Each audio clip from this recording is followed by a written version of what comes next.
کیونکہ قرآن نے جتنا خوبصورت انداز میں اپنے رسول صلی اللہ علیہ وآلہ وسلم کا مزاج بیان کیا ہے، سید رسول اللہ صلی اللہ علیہ وسلم نے تو اپنے بارے میں شاید ہی کبھی گفتگو کی ہو، یہ ساری گفتگو قرآن نے کی ہے۔ تو اس لیے یہ سارے مسائل حل ہو جائیں گے اگر آپ قرآن پاک پڑھ لیں، اور پھر آپ اس قابل ہو جائیں کہ حدیثوں کو قرآن کے اوپر پیش کر سکیں۔ تو ہم انشاءاللہ منجی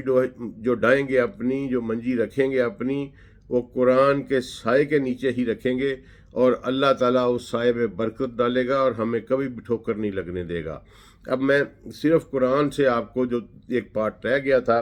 وہ بیان کر دیتا ہوں، اور آپ دیکھیے گا کہ قرآن اپنا مقدمہ کیسے پیش کرے۔ میں نے ایک آیت آپ کو پیش کی تھی، قرآن اپنا مقدمہ کیسے پیش کر رہا ہے اور ہم کیسے ان لوگوں کی بات مان لیں۔ ایون مکی زندگی کے بارے میں بھی جو کافر جو قرآن دیکھ رہے تھے، مشرکین مکہ جو قرآن دیکھ رہے تھے، وہ تحریری شکل میں موجود تھا قرآن، اور نہ صرف تحریری شکل میں موجود تھا بلکہ جمع شدہ شکل میں موجود تھا جتنا بھی نازل ہوا تھا۔ یہ سورہ فرقان کی ایک آیت پہ غور کر لیں، آپ کو ساری بات یہ کھل جائے گی کہ یہ پروسیس شروع سے چل رہا تھا۔ سورہ فرقان کی آیت نمبر ہے 5، وَقَالُوا أَسَاطِيرُ الْأَوَّلِينَ نَكْتَتَبَهَا فَهِيَ تُمْلَى عَلَيْهِ بُكْرَةً وَأَصِيلًا۔ وَقَالُوا، وہ کہتے ہیں، اساطیر الاولین، یہ تو پہلے لوگوں کے قصے ہیں، نکتتبہا، جو کہ اس نے یعنی رسول اللہ صلی اللہ علیہ وسلم نے کہیں سے لکھوا لیے ہیں۔ اب یہ دیکھ لیں کہ کفار کے سامنے بھی جو قرآن پریزنٹ ہو رہا تھا، مشرکین مکہ کے سامنے بھی جو قرآن پریزنٹ ہو رہا تھا، وہ لکھی ہوئی شکل میں تھا، اور وہ یہی بات کہہ رہے تھے، وَقَالُوا أَسَاطِيرُ الْأَوَّلِينَ نَكْتَتَبَهَا فَهِيَ تُمْلَى عَلَيْهِ بُكْرَةً وَأَصِيلًا، کہ یہ کہتے ہیں کہ یہ پہلے لوگوں کے قصے ہیں، اس کو اس نے کسی سے لکھوا لیا ہے، فَهِيَ تُمْلَى عَلَيْهِ، جو کہ اب اس پر تلاوت کیے جاتے ہیں، اس کو پڑھ کے سنائے جاتے ہیں، بُكْرَةً وَأَصِيلًا۔ ان کے سامنے ایک کتاب موجود تھی، اور وہ انہوں نے یہ الزام لگایا کہ یہ پہلے لوگوں کے قصے ہیں، اور یہ شخص سیدی رسول اللہ صلی اللہ علیہ وآلہ وسلم جو ہے یہ کہیں سے کسی شخص سے لکھوا لائے ہیں، اور اب یہ لکھوانے کے بعد یہی ان کو پڑھ کے صبح شام سنایا جاتا ہے، اور یہ ہمیں سنا دیتے ہیں۔ یہ دیکھیں، اس سے بڑا ثبوت اور کیا ہو سکتا ہے کہ مشرکین مکہ بھی جو قرآن دیکھ رہے تھے وہ کتابی شکل میں، لکھی ہوئی شکل میں تھا۔ یہ سورہ فرقان ہے، آیت نمبر 5 ہے۔ اب اس کے بعد آپ آئیے آگے، سورہ عبسہ، ٹھیک ہے جی، اس کی 80 نمبر صورت ہے قرآن پاک کی، اور آیت نمبر ہے 11۔ قرآن واضح طور پر اپنا مقدمہ پیش کر دیتا ہے کہ میرے بارے میں یہ جو الزامات لگائے جا رہے ہیں یہ سارے جھوٹ کا پلندہ ہیں۔ آیت نمبر 11، کَلَّا إِنَّهَا تَذْکِرَةٌ، ہرگز نہیں، یہ تو ایک تذکرہ ہے، ایک نصیحت ہے، ٹھیک ہے جی۔ فَمَنْ شَاءَ ذَكَرَهُ، 12 نمبر آیت ہے، اور تو جو چاہے اس سے نصیحت حاصل کر لے۔ کس سے نصیحت حاصل کر لے؟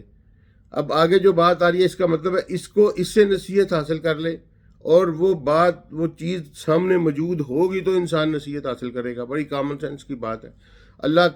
اس سے پہلے والی آیات بھی آپ پڑھ لیں، یہ قرآن پاک کا ذکر ہے، اللہ تعالیٰ کہہ رہے ہیں کہ ہرگز نہیں، یہ تو ایک نصیحت ہے،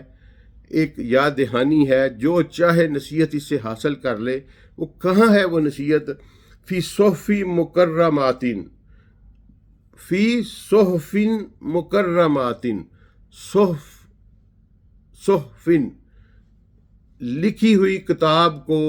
جو کہ بند ہو والیم میں، اس کو صحف کہتے ہیں، ٹھیک ہے جی۔ فی صحف مکرمات، جو کہ اعلیٰ درجے کی صحیفوں میں ہے، پر ہے، فی صحف،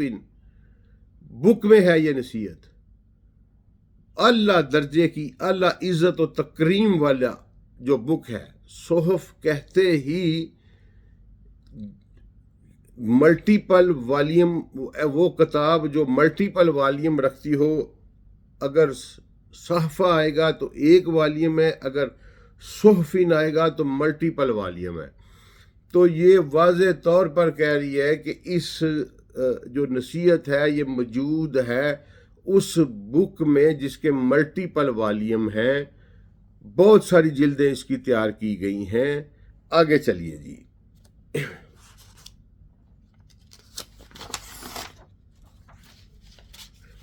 فی صحف مکرمات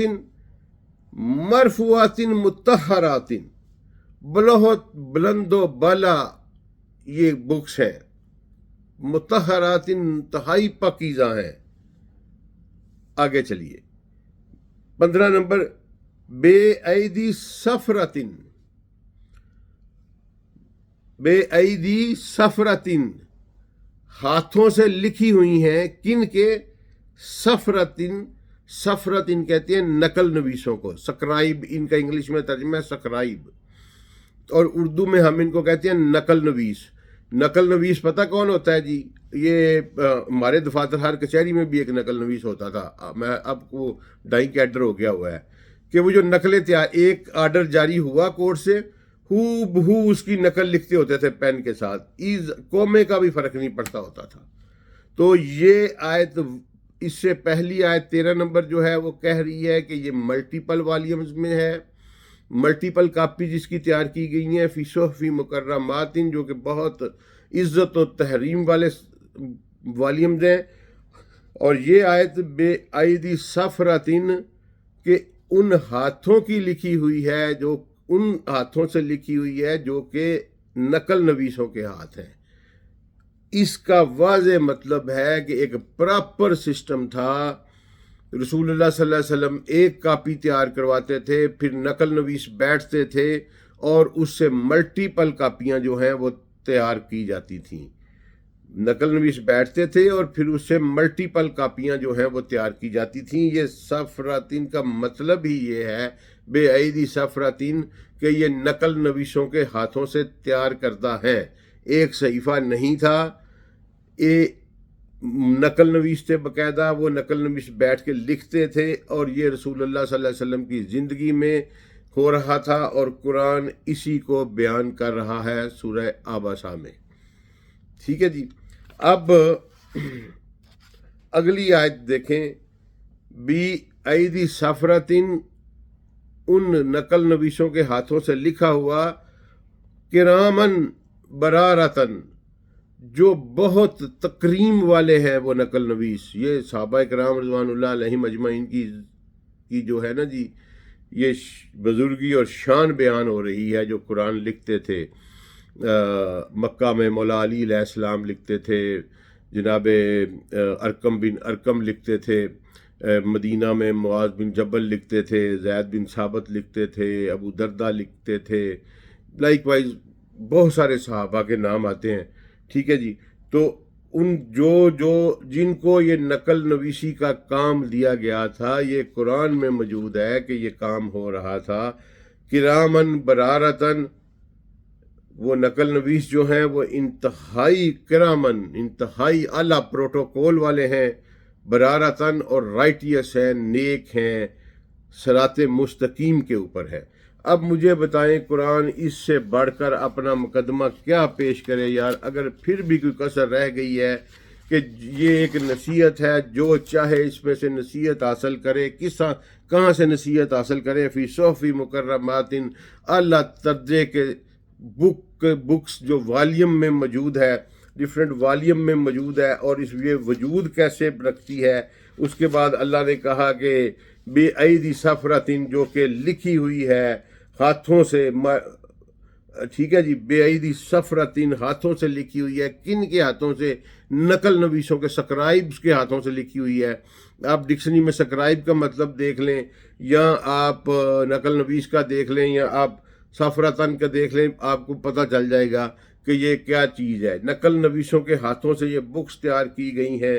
اور یہ جو نقل نویس ہیں یہ بہت ہی اعلیٰ درجے کے انسان ہیں، ان کی تکریم بھی ہے، اور ان کی یہ رائٹیس بھی ہیں، یہ صراط مستقیم پر بھی ہیں، نیک بھی ہیں۔ اس سے بڑھ کر قرآن اپنا مقدمہ کیا پیش کرے کہ یار اس آیات کے بعد کسی قسم کا کویشچن پیدا ہونا ہی نہیں چاہیے، اور اگر کسی کے دل میں پھر بھی کوئی کویشچن پیدا ہوتا ہے تو بھائیو ہمیں کوئی اعتراض نہیں، ہمیں جو اللہ نے قرآن پڑھنے کی توفیق دی، جو کچھ اس نے سمجھایا، اپنے عقل اور شعور کو بروئے کار لاتے ہوئے آپ کے سامنے پریزنٹ کر دیا ہے۔ میرے اوپر کوئی بار نہیں ہے، میں قرآن کو مانتا ہوں، جب قرآن کی بات آ جائے میں کسی کو نہیں مانتا، لہذا میرے نزدیک کوئی جو مرضی کہتا پھرے، کوئی سورہ طور کو کہے کہ جی طور کی قسم کے بعد اگلی آیات تورات سے متعلق ہے، حتیٰ کہ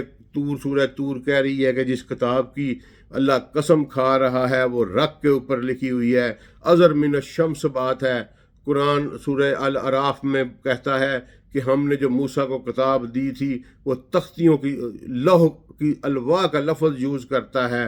کہ ہم نے وہ تختیوں کے اوپر لکھی ہوئی دی تھی، اور موسیٰ پھر جب آئے اور آگے بچڑے کی پوجا دیکھی اور اپنے بھائی سے ہتھوں پائی ہوئے، وہاں بھی قرآن نے یہ لکھا ہے کہ انہوں نے وہ تختیاں زمین کے اوپر پھینک دیں، وہاں بھی الواح کا لفظ ہے۔ اب اگر مجھے کسی بندے کو نظر نہ آئے یار یہ بات، تو میرا تو اس میں کوئی قصور نہیں، وہ جانے، اس کا معاملہ جانے، جو ان کی بات ماننا چاہتا ہے وہ مان لے۔ میں اپنی اوپینین آپ کے اوپر ٹھونس نہیں رہا، میں نے مدلل لاجیکل انداز میں آپ کے سامنے پیش کیا ہے۔ یہ آپ سورہ عبسہ پڑھ لیں، قرآن نے وضاحت کے ساتھ اپنا مقدمہ جو ہے نا جی وہ آپ کے سامنے رکھ دیا ہے، اور قرآن نے یہ ثابت کیا ہے کہ میرے اوپر جتنے بھی الزامات لگائے گئے ہیں یہ سارے کے سارے جھوٹ ہیں۔ اس کے بعد قطعی دلالہ جو آیت ہیں اس کے اوپر، جو قطعی دلالہ ہیں، میرا مطلب ہے اس کے بعد کسی قسم کی اگر کوئی قرآن کے جمع ہونے پہ رسول اللہ کی زندگی میں اور اس کے مکمل ہونے پہ اگر کوئی شک کرتا ہے تو اللہ کے اوپر بہتان باندھتا ہے، وہ رسول اللہ کے اوپر بہتان باندھتا ہے۔ یہ قطعی دلالہ جو آیات ہیں وہ سورہ قیامہ کی آیتیں ہیں، 75 نمبر سورہ ہے، 16 نمبر آیت ہے، لا تحرک بہ لسانک لتعجل بہ، آپ اس قرآن کے لیے جلدی جلدی اپنی زبان کو نہ ہلایا کریں، ٹھیک ہے جی۔ یہ 16 نمبر ہے۔ 17 نمبر آیت ہے، ان علینا جمعہ و قرآنہ، اس کا جمع کرنا بھی اور اس کا پڑھا جانا بھی یہ ہمارے ذمہ ہے، یہ اللہ اپنی ذمہ داری لے رہا ہے۔ ان علینا جمعہ و قرآنہ، اس کا پڑھا جانا اور اس کا جمع کرنا جو ہے وہ میں نے اپنے ذمہ لیا ہے، یہ ہمارے ذمہ ہے۔ اس کے بعد اگلی آیت میں فائزہ کرانہ فتابع قرآنہ، تو جب ہم اس کو پڑھ چکیں تو پھر آپ اس کی ہمارے پڑھنے کے پیچھے پیچھے اس کی پڑھنے میں پیروی کیا کریں۔